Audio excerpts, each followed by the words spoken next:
Hi, Coco. We're both on mute too. I think we're live. Hi, Coco.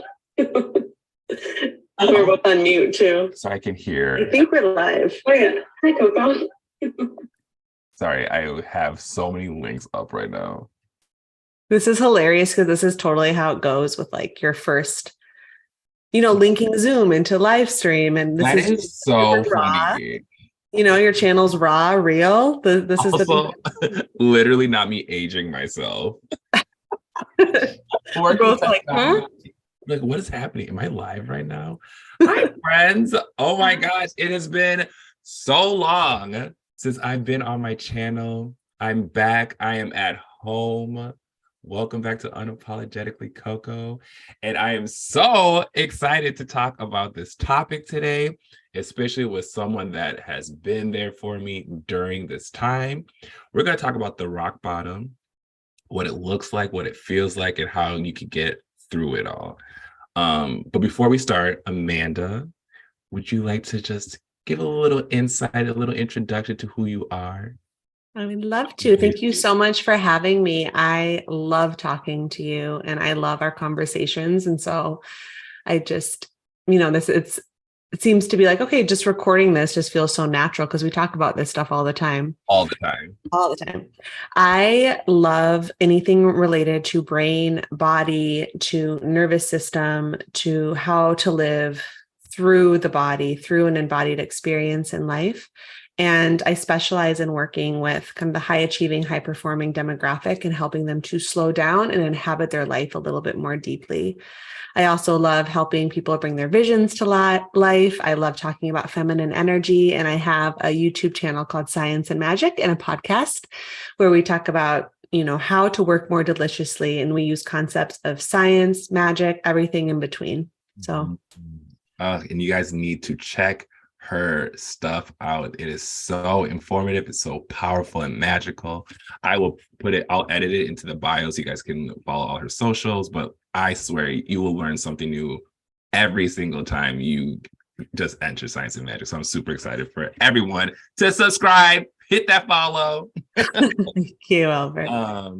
So today I am really excited to talk about this topic. I want to talk about the rock bottom.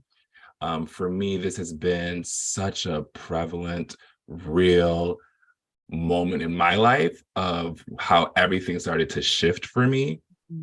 And that was through my rock bottom. And like I said before, I felt it was so amazing to be able to have this conversation with you because I feel like you were there for me through my very own rock bottom. And I always like to talk about this example, this image I have in my head, where I was having a really bad day and everything just felt like it was not going my way. And I went to the refrigerator in my old apartment and I was just so hungry. I was so tired. I was so defeated. I was crying all day. And so I just wanted something to eat. I wanted some nourishment. I opened the fridge and there was nothing in it. And I just collapsed on the floor and I started bawling. I feel so bad for my neighbors because I was like wailing, like just audibly crying really, really loud. And I remember the only thought that I had in my head was call Amanda.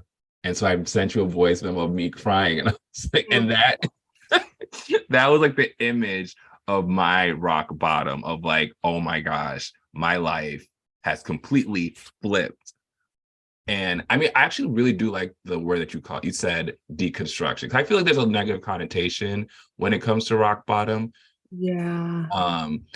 For me, it's kind of like, how would you put into words what it means? Like, what does that look like to have your life be deconstructed? What does it look like? What kind of things come up for you? Well, first of all, I'm so glad you reached out to me during that time. I think that these moments where we're collapsed on the kitchen floor, so to speak, spilling out like a puddle, we can feel ashamed of those spaces or like we're being too much or we don't want to burden someone else. But I think it's a great honor to be there for our people when they're feeling like that. I mean, Literally. It's a human nature. And I think we're going to talk about that a bit today, how it's it's more of the hidden part of society. But Mhm. I think this deconstruction is a letting go. It's Mhm. like letting go of what you wanted, like it can be. Deconstruction of expectation of, and it depends on the context. I kind of know what you were going through at that time. So I'm speaking specifically to that Mhm. moment. But when we have a expectation for what we want in our lives, it can just, and it doesn't go that way, we're losing control. It can be really alarming and really overwhelming, and the nervous system can start to freak out, Yeah. and we have to lose track of our old self and step into a new reality. But that losing track of our old self can feel scary, really scary. That reminds me, I remember one of the thoughts that I had when everything was happening. It was like, oh, I don't feel like I'm ever going to be the same. And I feel like a part of it is kind of true. I feel like when your life is being deconstructed like that, when you have no control, because like you said, is like everything that you thought was going to happen in your life completely altered. It's a complete 180. Mhm. Um, so I guess my question for you, Amanda, is do you think that it takes one major event to start this rock bottom, or is it, oh, this event happened and there's like a bunch of different multiple things that affect you that you're like, okay, like no, I can't function, I can't soothe my nervous system, I'm depressed. Like how would you, like, is there one thing or is it multiple things? I think life just goes in cycles. I mean, Mm, if you think of nature, there's winter and there's summer. yeah, yeah. And I think we all have winters and we all have summers, and we like to talk about our summers and we don't like to talk about our winters. And some Amen. are harder than others. Some winters Yeah, are really hard. We both yeah. live in Minnesota. We know this. Some winters are easy, some are hard. And the really hard ones, those could be like, in metaphorical terms, the biggest rock bottoms, the biggest spiral downwards. But I think most people could probably look at their life and say, wow, this was a marked moment for me where everything deconstructed and then I rose from it. And maybe we only have one or two or three of those in our entire life. But Yeah. others have little spikes and valleys, little summers, little winters, things like that. And I'm really interested in the winters. I think that there's a lot of fruit to be harvested from them if we can let ourselves be there and if we can have the support that we need when we're there to be held in it. Yeah. Yeah. I mean, I think my biggest thing is because it can be so overwhelming to be in that headspace. And kind of like you said, it's like you don't know what to do. So your nervous system is like freaking out. Like for me, when I feel uncomfortable or when I feel threatened, I retreat. Like I always say, like I don't like when people see me sad, and I don't know, that might be some childhood trauma or whatever, but I don't like when people see me upset because I'm always such a light in people's lives. And this is the first time in my life that I couldn't hide it anymore. Like it was like I'm showing up and am I physically, but mentally, spiritually, emotionally, I'm not there. And all of the little things. And another reason why I realized I was like in a rock bottom was because the one thing that I use as a way to heal, dance, wasn't helping me. And Yeah. then I was like, oh, I was going to say, you do show your rock bottoms on stage. And, we've both danced together for many years yeah, and been in many of the dances I've choreographed. And it's interesting to me that you feel like nervous to share maybe more in your like pedestrian life and not in your artist life. mm-hmm. And I can imagine if you don't have that outlet to be witnessed in your sadness, in your grief, in the shadow side of you, that Mm, it could feel overwhelming without that outlet. Like if that's not working, or if you don't have a stage to share, I mean, that's the artist's life, is the yeah, artist shares yeah, all the spectrum of emotions. And if that's not there, then it's like, well, that space has nowhere to be witnessed because I don't feel comfortable with it being witnessed in my community, because mm-hmm.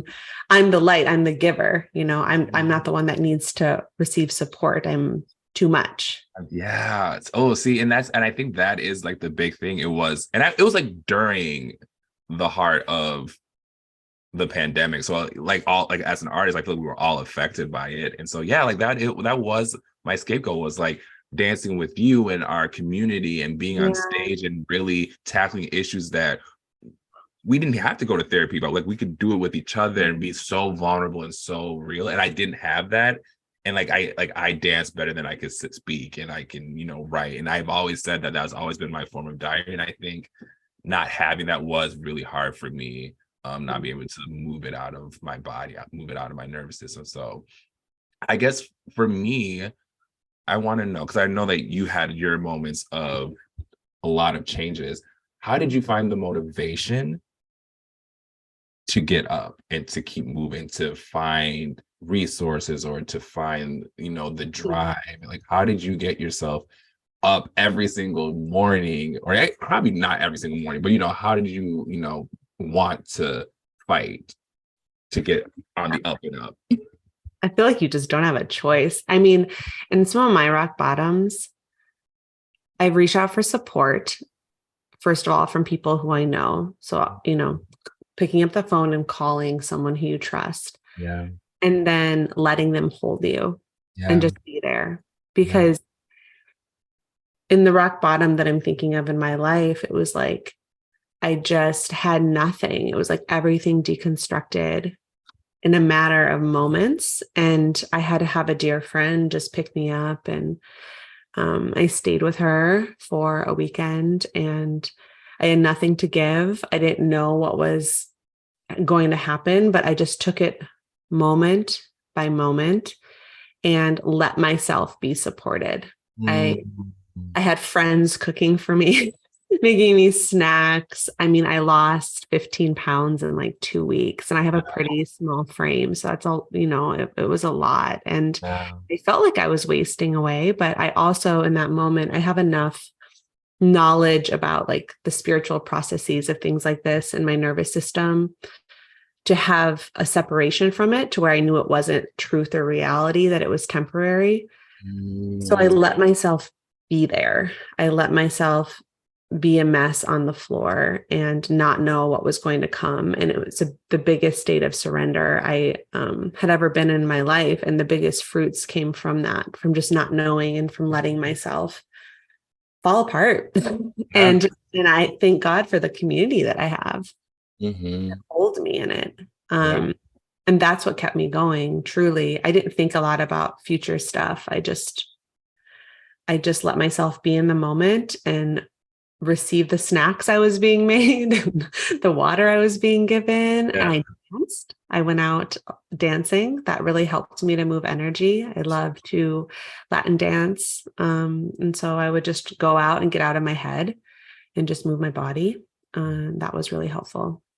You said something where it's very interesting to me. You were like, you had the knowing that it's temporary. Yeah. And I think so often in those spaces, I'll speak for myself, that it was hard for me to believe that it was temporary. And so that those negative chatter that happens in your brain, like it was just overpowering. I was like, oh, I'm not going to get through this. It was very dark for me at one point, where I was like, oh, like, Coco, you need to like switch something, because this is not working. This is not, you're not being kind to yourself. So like, how is the knowingness, is that because you have learned a lot about, this topic? You did say something about the spirituality. Is because you are spiritually attuned? How do you build that knowingness that all of this is not going to last forever? It's a little bit of lived experience of going through. I mean, another rock bottom happened. I mean, you knew me at the time. It was when my dad passed when I was 25. I mean, that was really traumatic too. And I got through it, and I kind of had the knowing that things just are temporary from that lived experience. And then also just my reading. I mean, I read a lot about spirit and the way life works. And I know a lot about the nervous system, and what I share about the nervous system on my channel comes a lot from lived experience in my own body. And so I just know that when we can cultivate an awareness and withdraw from our experience of something, like not withdraw, create space, like we are the consciousness experiencing it. It doesn't make it easy, but it's more spacious, and it's like we're something more than what we're experiencing. And I know that to be true in the highs and in the lows. And so some of it comes from just going through really difficult, heartbreaking moments. I've had probably 2 deep, shattering reconstructions. And then also just my devotion to spirit and to understanding the bigger picture. And I love the body. Like I love studying the body, being in the body, the nervous system, all this stuff. But I think we're more than the bodies. And that's just my personal belief. Like I really feel connected to my spirituality. So that gets me through. I forgot to say that prayer got me through that time so much. I would just. What does prayer look like to you? To me, it's like I've always had a faith, and the faith has changed in the ways that I use words around it, but I would say the higher power is God. And I will just pray to this higher power, to God, and just ask for help. Like, I don't know what to do. I have nothing, but I need help. And then the help will start to show up through people, through opportunities, through messages, it's wild. And I lean into prayer. The blessing of the hard times in life for me is I feel deeply connected to spirit in that. And it's when you don't have any other, you're just like, I had nothing. Yeah. I need help. And sometimes I'll set up an altar. I'm not a big altar person normally. I don't do the altars for the moons or anything. But altars like a sacred space you can set up. And in my dark moments, that's my practice, is I just set up an altar, and I'll just grab, crystals or books or feathers or whatever, light a candle, and I'll lay out I have a little fur rug from Ireland that I love. And I'll just lay there and I'll just cry and let myself feel weak. Oh God. So that got me through 100%. Is prayer. I feel like that's the blessing. Sometimes I forget to pray when things are good. It's so wild that you just said that, because when we talk about, because prayer can look like so many things, because I feel when you're in this phase of life where I'm at right now, I feel like I'm on the cusp of a huge spiritual awakening. And I knew it when it was happening. When everything went down, I was like, oh, the universe is trying to tell me something. Our favorite song, everyone should listen to Charlotte Cardin. The song's called Phoenix. A lyric that she says is, I had to lose everything that I was to come back like a phoenix. And that song came to me in the midst of when it was so heavy and was just fresh. And I felt like the universe, God, whoever the goddess is, they give us signs. And if you don't listen the first time, they're going to continuously try other ways for you to listen. And I recently went to church for the first time in God knows when with my friend. And I kid you not. And I'm not saying I'm super spiritual now, or whatever. But I'm saying that the message that I needed to hear, that his whole sermon was, I'm convinced it was everything about guilt and shame and forgiveness and the rock bottom and trusting. And it was just everything. And my friend kept looking at me because she was like, this is literally he was speaking directly to everything I was experiencing. And I was like, yo, even if you don't even have to kneel down and pray, but as long as you you ask for help. Asking for help. Ask for help. And neurologically, if you think about it, our brain is wired in a certain way to we're going to respond to whatever experience we have through those neural pathways. When you ask for help, you bypass all of the ways your brain works. You're like, something new. I need a new wiring right now. I need to see this in a different way. You cannot. This is not working. It's hard to approach something that you want to change from the same level of mind that created that thing. And so to make a new you means to rewire your brain in a new way. And so a higher power, God, goddesses, universe, infinite intelligence, is this way of being something beyond my brain wiring. Spirit, just give me here. Yeah, there's mystery there for sure. But that's Totally. where the surrender comes in of like, my wiring's not working for me right now. I need something else. I need something else, anything. Yeah. Yeah. Oh, that's so powerful because it is, yeah, it just teaches you how to let go because I've recognized how I was trying to be in control of everything in my life. And I didn't realize it then until Mhm. I lost a lot of it. And it was like a domino effect. It was like, you know, in a separation with the person that I thought I was going to marry.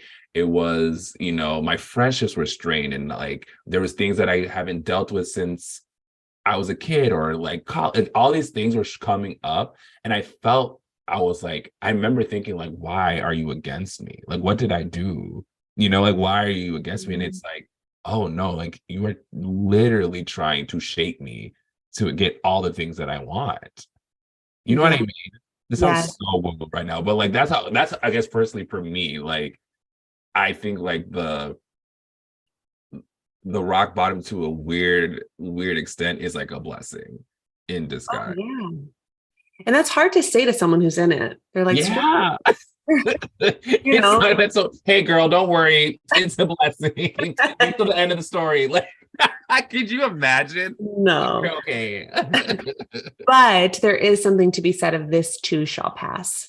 And that's a mantra that I lean into. Like this will pass, this will pass, this will pass, this will pass. And when saying that, like rock bottom being a blessing, it's also how you approach the rock bottom.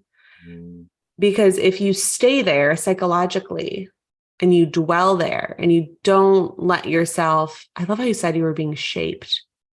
You know, if you don't let the grip, if you don't release it and just let the universe start to work through you, mhm, then you just dwell in the rock bottom. But mhm, if you are open to being shifted, I think that's when the blessings come through because to deconstruct means that you have all the pieces laid out and there's a rebuilding mm. and there's a newness. But if you just are focused on the deconstruction and dwell there, then you'll just be shattered in a million pieces. Yeah. Yeah. I And you'll think see I think that I got to that point. I mean, I feel like first it was like fight or flight, and I was like, okay, I just need to go, yeah. and do all these things, which it was really healthy, like in my mind, especially having you as a support, which I cannot stress enough, having support and Yes. allowing yourself, a lot of people have access to you in that darkness Yes. is really important because Mhm. when I was in it, like I relied on my people at first, and then I was dancing again. I was journaling. I was meditating. I was working out. I was like, I need to keep myself afloat because if I stop, I'm gonna fall. But then Yeah. coming back to Minnesota, everything slowed down. And Yeah. then I had too much time with my thoughts. And then Yeah. in my head, I thought that I was in solitude. But there is a huge difference that I'm learning between solitude and isolation. Mm. And I was isolating with these negative thoughts without having room to really just kind of, I sitting with your darkness is one thing, but I wasn't being kind to myself within that darkness. Yeah. And I think that just made the rock bottom even worse because I was just like, oh, like I can't see anything until now being able to do the things that I love and reconnecting and allowing myself the time to slow down and be around people even though I'm not okay fully because I don't think you ever will. We're all not going to be healed. We're always healing. And so Yeah. um I think now it's easier for me to balance the two because like you can have both. And I think and I'm also understanding that when it comes to the spirals, Mhm. I'm trying to be more mindful of, okay, like this is temporary, like what comes down must come up. And so Yeah. which leads me to, I want to ask you if you can like talk about the spirals of the upward spiral, the downward spirals of the rock bottom. Yeah. And I also wanted to just speak on something you said, how we're never fully healed, because I think it's really important to shift perspective on this, that like, what if we are healed? And Ooh. what if these rock bottoms are just a part of the human experience? Whoa. Because like, if we're I not, love that so much more. there's always a shortage. Like Yeah. if we're never healed, there's always this open wound. But like, what if we are whole? And Mm. what if these downward spirals are just the sacred part of our wholeness? Wow. Different perspective. There's a different feeling there, because then when we're shattered on the floor, then there's nothing wrong. There's not Mm. necessarily a wound. It's like, no, I'm living. I'm here. Like I'm whole, and this is a part of my soul's experience here, and I'm held in it. Man, that's There's so nothing beautiful. wrong. That is so beautiful. Yeah, I think we can get stuck in always needing to heal. Yeah, well, it's like the fad right now. Everyone's like, I'm growing. Self-improvement. Yeah. Yeah. And growth is amazing. Don't get me wrong. Like I think Yeah. there's a lot to be said about like always self-reflecting, growing, evolving, shifting. But at some point, can we just take a breath and be like, I'm complete? I'm okay. I'm okay. You're good. Yeah. I love that. That takes so much pressure. I bet a lot of people needed to hear that, because there is Yeah. this pressure now where everyone's like, Yeah. I need to be this healed human. I need to be so solid and sound, and or like I need to constantly be working on myself. And it's like, Yeah. you get a day to just chill. It's okay. Sunday. You Sabbath. you get to chill on Sunday. You're existing today. Yeah. You Just woke letting up. yourself arrive somewhere. I'm like, oh my gosh, Albert, you brushed your teeth for 30 minutes. That's a great day. I know. And see how that changes the energy a bit? Yeah. Oh, that I just Yeah. had an aha moment when you said that. Yeah. So Yeah. beautiful. The spirals, I actually have this book. I was like sending Coco voice memos from this book before this conversation, but it's called The Spiral of Memory and Belonging.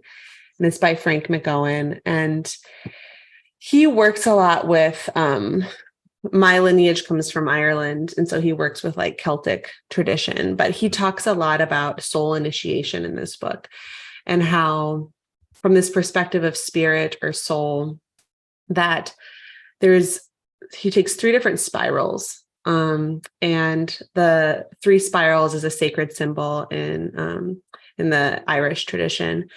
And the first one is this downward spiral of, okay, letting yourself be disassembled, dismembered, even like Oof. pulled apart, like broken bones. Like it gets kind of gruesome in how he talks about it, but that like to have this soul initiation, deconstructing everything you thought to realize that you're more than just your conditioned mind, and that there's something more, so that you can be made anew. And then there's the threshold spiral, which is like, okay, so you did all your falling. You're not in that wailing fear, scary phase. Mhm. And you've fallen and you're on the bottom. And now you're like, okay, collecting, like licking your wounds kind of. Yeah. But Yeah. you're also seeing, what did he say? It was like the stench of the old. I thought it was such like a visceral description, but it's like the stench or the smell of your old self is still lingering, like the corpse. Ooh. But there's a seeing that there's a life essence returning. It's like your old corpse becomes compost, and out of compost comes new life. But you're in that in-between phase where you're not falling anymore, but you're not growing, but you're realigning, revisioning, taking a breath.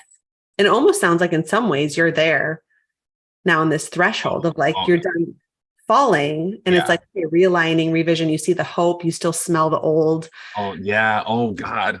Yeah. Yeah. That That resonated.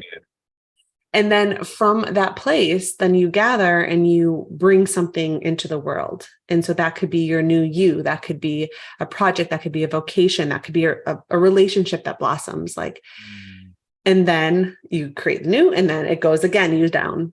So these are seasons. And we like to talk about and show ourselves in society in the upward spiral. And so I think this happens a lot too I mean, social media is such an interesting thing to talk about because a lot of people show the upward spirals of like what they're bringing forth, but not a lot of people talk about the downward, nor do I think, I mean, it's such a private thing too, that it's like to each their own with what they want to share on social media. Like, Yeah. should we have to share our downward spirals? If you're comfortable, yes. But I've done a lot of thinking of this, like, what's the responsibility in sharing the full picture? Yeah. You know, and I love that you're talking about this and you feel comfortable because I think it's such a gift for so many. Like, you're so raw and sharing publicly your process of the downward spiral. I think more it's needed, but I also would never want to put pressure on someone to put. I agree. You know? Yeah. But perhaps if we made it more of a norm, it would feel safer to do it. Mm-hmm. Well, because I that is so interesting because like I feel like a lot of people I'm close to, when they feel overwhelmed by social media, and you know, whether that is being, you know, the comparative inferiority that we do a lot, and people are always constantly comparing themselves or feeling like the lack, and they always take a break from social media. They're like, okay, I just need to take a hiatus. I need to delete Instagram for a month. Yeah. And it's like, oh, like that's so interesting because like no one ever is like, oh, I should talk about that. Like, guys, like today sucks. Like I am having a hard time. I'm comparing myself a lot to people. I am feeling inferior. Like, you know, like we don't do that. Instead, we just retreat and decide to take a break, which is good. Because I mean, you know, there's not a wrong answer, but it is fascinating because it's like it's no one's responsibility on how they want to showcase themselves on Instagram. And that's such an interesting way of thinking because I'm always like, oh, let's just show both sides. But that's just like me. Like I just want to, because I'm like, oh, I want to see someone that is going through what I've been going through. And that's just kind of how I've always been. Yeah. It's good. But I also have my moments where I stopped YouTube for a few months because I couldn't do it. And so that's okay. I think that is so okay. Yeah. The balance between the two, because you don't have to. I feel like everyone's like, oh, like let's be authentic, but like if you only want to show the good stuff, that's your prerogative. Exactly. And I think us as consumers of that content, understanding that a lot of what's shown is upward spirals. And when comparing, understanding that a lot of the downward threshold spirals are not shared. So that's our responsibility as consumers. Whereas like what we choose to put out there is what we choose to put out there. I don't think there should ever be pressure, you know? I've gone back and forth on that as someone who puts content out there, but I value privacy. I do. Like there's something about keeping things sacred and to yourself and sharing with what you're comfortable with. You know, when I was sharing the spirals too, it came to my mind. I mean, right now I'm very pregnant for everyone tuning into this. And I'm going through my own series of spirals. And as I was describing this, I'm like, wow, I mean, I'm not going through rock bottoms right now, but going through a big identity shift. This will be my first child. And so the downward spiral of disassembling or dismembering an old identity of not being a mother, kind of just being single, independent, like flowing with wherever I want to go. Yeah. And then this upward spiral is going to be this like, okay, well, I'm bringing this child out. And right now I feel very in threshold because I'm very late in my third trimester. So like I'm in this in-between space where I'm like, okay, wow. And in this pregnancy, I've had to let go of a lot of grieving of the old self, I would say. And the hormones are really wild in pregnancy. I will tell you that. I can only imagine. So like, the days, I mean, some days are just like, what's happening? I mean, talk about surrender city, like letting go of control. Like it's huge. And I feel like I'm in a space now where I've landed. I'm in this threshold, like any day this baby could arrive. And I'm in this, I've landed and I'm starting to feel into the essence of what will be coming. And then my upward spiral will be like birthing this baby and having this new baby and stepping into a new identity of being a mother. Yeah. I mean, it's a huge transition. So it's not a rock bottom, but it's a good example of how some of this dismemberment, disassemble of old self, land, you know, gather your bearings, and then spiral up and then disassemble. And I think we do this a lot. If we're someone who really values intentional growth and kind of like evolution, and not some people they're fine, just kind of where they're at, going through life. And I think that's fine too. But if there's people who are curious about like really changing their lives, it takes changing your identity. And so any identity change of like a newness will take a disassembling of who you used to be. And that can be really overwhelming. Yeah. Do you still have like stench of your old self? Yeah, I do. And I grieve her still at times, it's like everything will change once this baby comes. And I'm so excited for that, but everything's still changing. Yeah. So there's an unknown there as well. And so I am on this precipice of in between. So it's really cool we're doing this conversation right now. It's a really unique time for me being in that threshold. How do you grieve your old self? Because that is a very wild feeling, because I feel like I'm constantly grieving my old self. Yeah.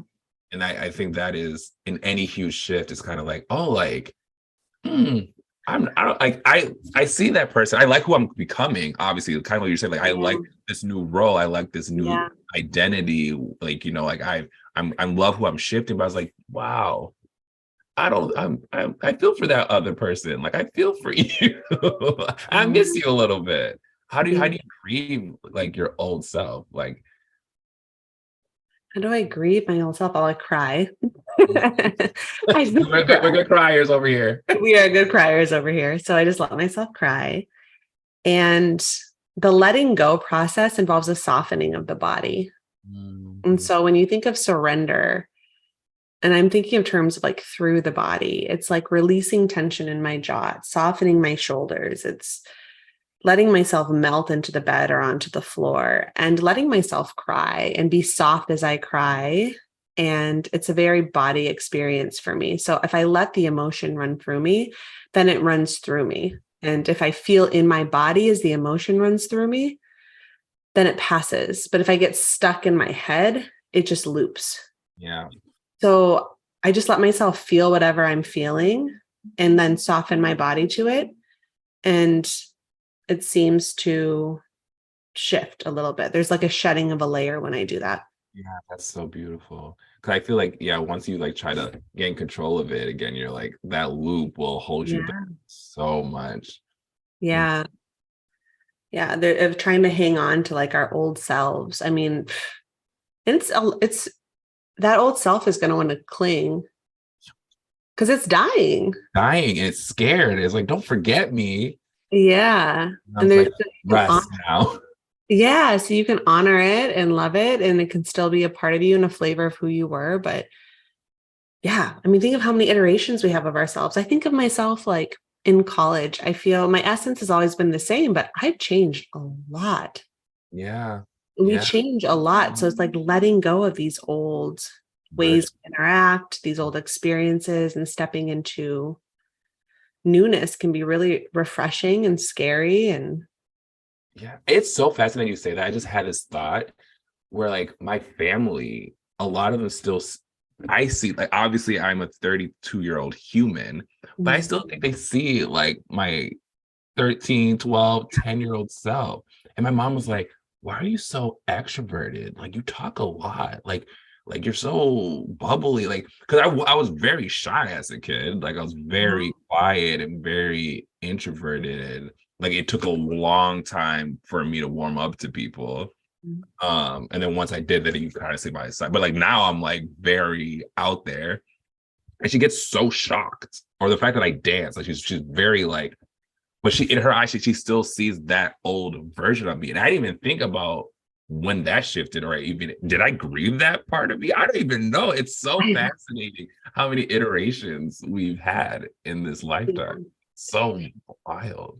And it's important too, I think. I mean, you bring up a really good point of like who you're around, how people see you, like how you're held by community is really important. So being around people who see you the way that you want to be seen, I think is huge when you're stepping into new spaces. And people who aren't with your growth, fall away, and it's letting them fall away too, which can be really hard. Family's a different story. I mean, some people choose to let their families fall away, and those are personal decisions. But yeah, there's a degree, like when I go home with my mom and sister, like I feel like I even slip into old ways of being because of how I'm used to interacting with them. Yeah. You know?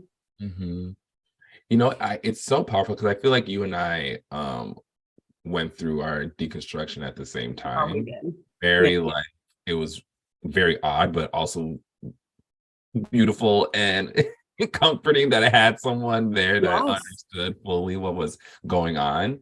Um, I'm curious for you, what is like, it's not to be like one word, but like what are a few things that you've learned about yourself, about life, about your community going through that phase in your life? Like what things come up? What are you gonna take with you? Time can collapse. I know that much. I'm like, so much happened. I What is can't even wrap time? my head around it. What Yeah, is it's time? such a short period of time. So when people talk about quantum leaping and time collapsing, totally possible. Mm, Um, and I don't even know, I don't know, I'm still trying to wrap my head around some of it, but a lot of it's entailed with my ability to soften and to surrender and to just let things happen and respond. And I've been talking a good amount on my channel about surrender and softening and yielding, because I've been learning a lot about that and how life can just move through you. So some of the best things that have happened to me have just happened to me. Like it's like I didn't try. it was like meant for you. Yeah, like I just let go and my life happened. I What? remember talking to you on the phone and you were like, I don't know, we were talking, and you were like, I'm letting go. You're like, I am letting Thank go. you. Yeah. Sorry, my camera keeps getting blurry. Okay. You're like, I'm surrendering. And I was like, I don't know what's happening. I'm just going. and Yeah. and I when there was like a sincerity in your voice when you said that, or I even like our friend when she was like, when we both saw her have that moment where she surrendered and she was Yes. like, I'm done, and her whole Yeah. life Change shifted. like this. She made a decision. Yeah. You guys both made a decision, a Needed- choice. Yes. And I think that's one of the biggest takeaways of like how quickly things can change. Mm, How quickly, like we think we're stuck somewhere for an indefinite amount of time, anything can truly happen. Like it's really wild. And so I think opening up to that. So I learned that like time can collapse. And then I also learned in the power of letting life move through you, which I'm experiencing now in a pregnant body for sure, in a very, yeah. in a very visceral way, but like also my life has changed so dramatically, so quickly. Um, I didn't like make a logic map and like, I'm going to do this to get here. And then I didn't strategize anything. It just happened because I trusted and I leaned into like my beliefs of the universe holding me.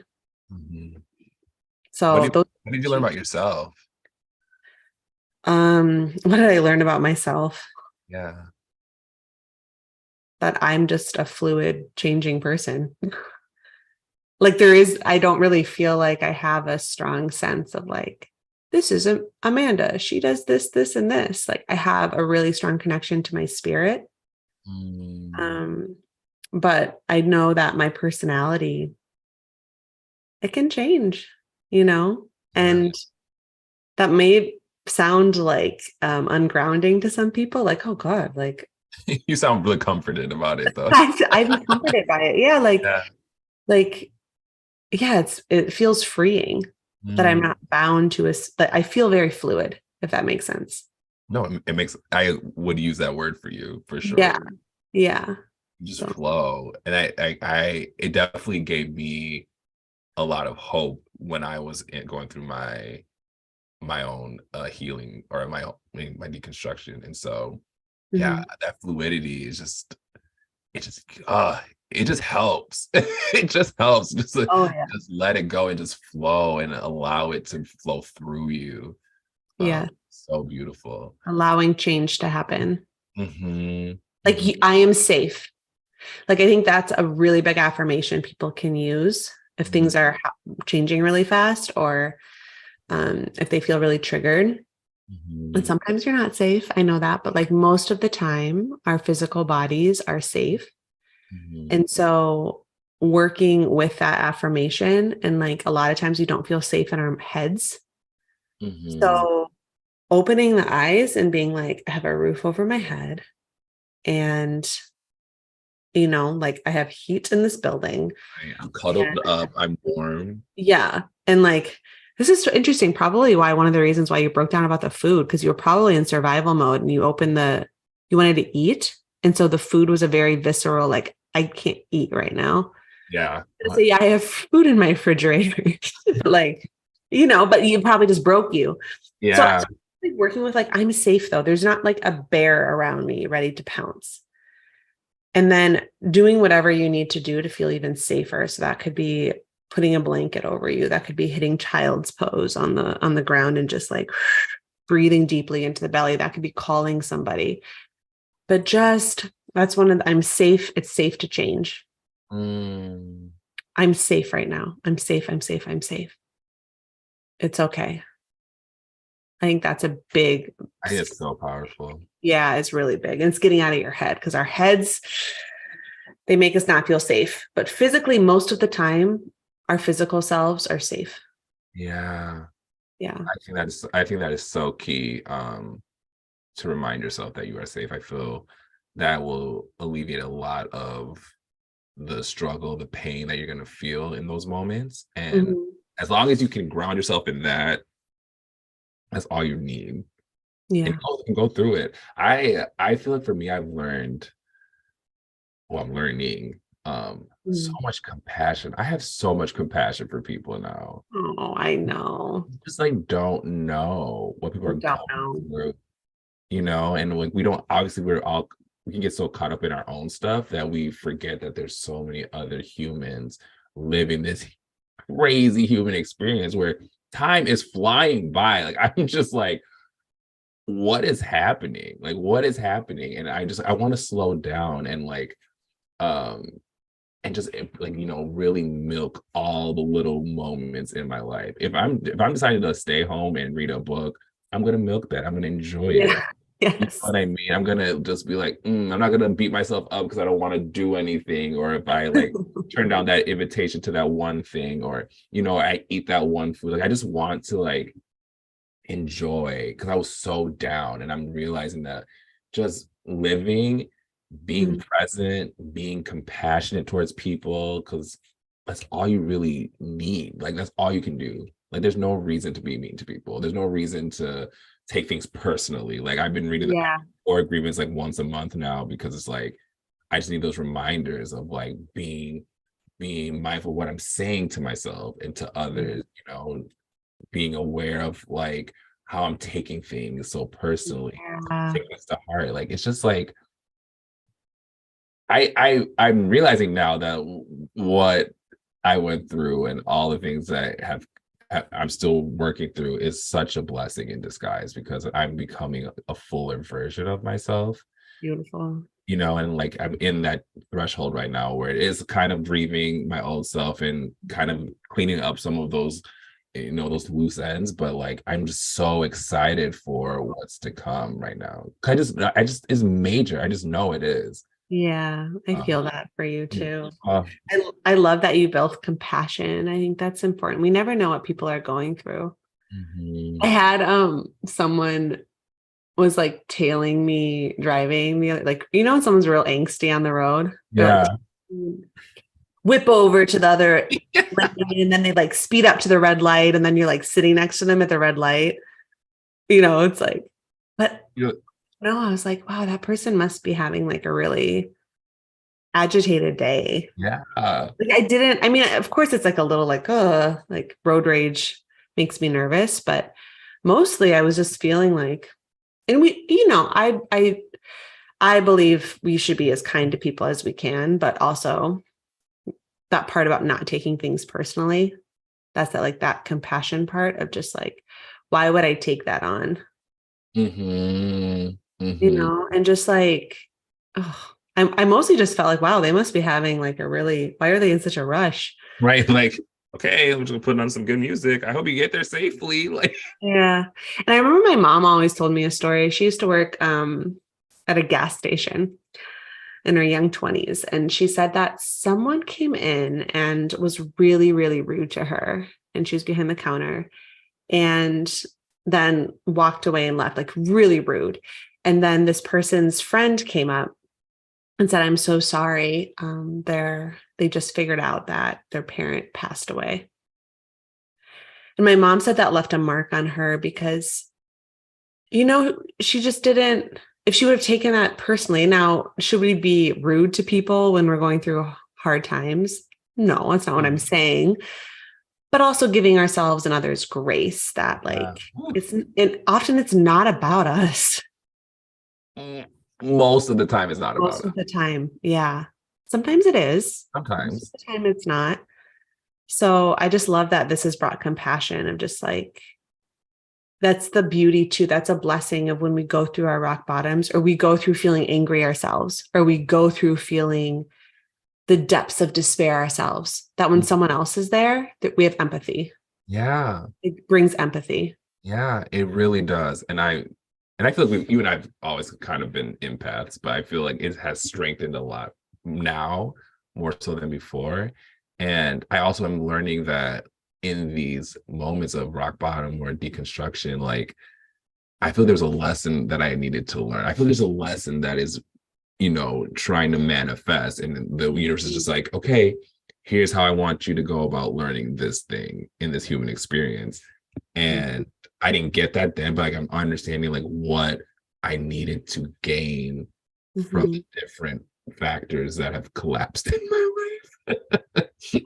Didn't see it then, but I see it so clearly now. Yes. And it just, I guess, like, what would be like some final words that you want to give people who are, watching this, listening to this, sharing this? Like, what do you want people to get from this, or like learn from this experience? Because there's a lot of people going through their rock bottoms right now. Well, there's nothing wrong with you. Amen. There's nothing wrong with you. You're Absolutely. a human in a body, in a world that can be tough. So that's the first thing, is like, you can be loved in your shadow, and you can be loved right now, like deeply. And then the second is find support, whatever that support looks like for you. If you can hire support, a healing practitioner, therapist, hire support. If there's someone that you trust and that you love that can be witness to this moment for you, reach out to them. If the support is watching the sunset, like, at the backdrop of the river or something, go watch the sunset. Sometimes we self-regulate better on our own, but like, go somewhere where you feel good and you feel supported. And that's what I would say. And then just like, keep reaching for those places and those people, and let yourself be held. Like, you don't need to be fixed. Like, there's nothing that needs to be fixed. The camera keeps going blurry. So those would be the two things. Like, there's nothing wrong. And then reach out for support. Yeah. Those are so important. Yeah. Oh, gosh, I literally love talking to you. It's so good. I know, it's so natural. Good. It's so natural. I mean, I've known you guys, I've known her since I was 18. I'm 32. So y'all do the math. That's crazy. Isn't that wild? 18 years old. Like, it's such, and I feel like you've seen a lot of different sides of me. And so it's just so beautiful that we are able to just hold space and to have these conversations. And I'm not, I can't do it. You try. I hate it. I was about to clean my mouth. Like, oh, it's coming. But honestly, like, I'm so grateful for what you did for me. not even like that 1 year of my life that everything was hard, but you have been there for me through a lot of ups and downs, through all my upward spirals and all my downward spirals. And you've always allowed me to feel safe in that, to be vulnerable and to be open. Because before, when you met me, I was very scared to like, let people know the darkness and like the depths of me. And I just am so grateful because last year I did not think I was going to make it, and you really helped me. And so I'm just very, very grateful to you and what you do with Science and Magic, and how you have uplifted not only me, but so many people with your words, with your wisdom, with your kindness. And I'm so excited to see what is to come and what else you're going to be teaching this beautiful child inside you. And I think you're going to teach us even more too, because of what you're learning with being a mother. So I kind of want to end with like, what's next for Science and Magic now that you are embarking this next chapter in your life? Yeah. Well, also, I just want to name, like, thank you for gifting me with showing all parts of yourself to me. And I think everyone tuning in, thinking about how we can hold space for our people, for the full spectrum of who they are, and seeing all those spaces as a gift and not a burden, both with ourselves and like with others in our lives. So it's just a gift to be in connection and relationship with you. It really is. For Science and Magic, I don't know. That's the funny part. I feel like I'm just letting go of everything right now. Yeah. Because I'll be on maternity leave for a couple of months at least. And I think I'm going to be a new version of myself once I return. And I'm excited to see what flows through that. And for now, I have I've been recording a lot of videos on YouTube. I have a couple of new podcast episodes, but I'm really just in pause. I'm in threshold right now. There's nothing I have planned. I have the idea of a course called Nervous System of a Goddess. That sounds fun. So that's starting to manifest, but that might not. I mean, I'm also willing to let that go if that doesn't align with where I'm at. I have no idea what it's going to be like to have a baby and what my rhythm's going to be like. So I'm just focused on being a mother for a little while. Oh, I love that. I'm so excited for you. I just love when you're in that space. You're like, well, that's how I feel right now coming back on my channel. Like, I had that idea of doing this live stream with you. What's going to come of it? I guess we'll find out. We'll see. I mean, I feel like I'm on the flow, but I'm kind of just like, do what you will, universe. I'm here. I'm just a vessel. So we started off too, like, I mean, the universe just kicked us online. I was like, oh, are we live? Are we? I think we're live. So, I mean, the show must go on. That's hilarious. So we flowed. But Amanda, I am so grateful for you and you guys. I'm going to put all her socials in the bio. I mean, she might not make new content later, but she has a lot of stuff now. And I feel like there's so much to learn from her. So please support her, subscribe, follow, and send her good wishes that she becomes a mom. So excited. Oh, well, thank you, Amanda. I love you so much. Love you too. Bye.